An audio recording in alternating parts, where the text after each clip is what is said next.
SSK Telugu పాఠశాలకు స్వాగతం సుస్వాగతం. ఈరోజు మళ్ళీ ఒక పిట్ట కథను చెప్పుకుందాం. ఓకే. ఒక అడవిలో 2 పిట్టలు ఉండేవి. ఒకటి శబ్దమాల పిట్ట, రెండోది అర్ధమాల పిట్ట. శబ్దమాల పిట్టకి మాటలు చాలా మధురంగా ఉండేవి. ఎవరితోనైనా తీయగా ముద్దుగా మాట్లాడేది. అర్ధమాల పిట్ట మాత్రం తన మాటల్లో తీపి లేకపోయినా నిజమైన భావం ఉండేది. మనసు నిండా సత్యం దయతో. ఒకరోజు ఆ అడవికి వేటగాడు వచ్చాడు. పిట్టల మాట విని ఆగిపోయాడు.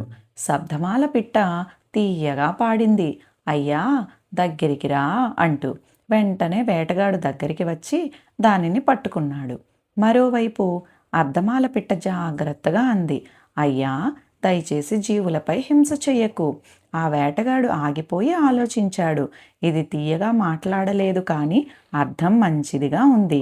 తర్వాత అతడు పిట్టలను వదిలి అడవిని విడిచిపెట్టాడు. దీని ద్వారా మీకేమర్థమైంది? శబ్దం తీయగా ఉండటాన్ని శబ్ద సౌందర్యం అంటారు. మాటలోని సత్యం భావం ఉండటాన్ని అర్థ సౌందర్యం అంటారు.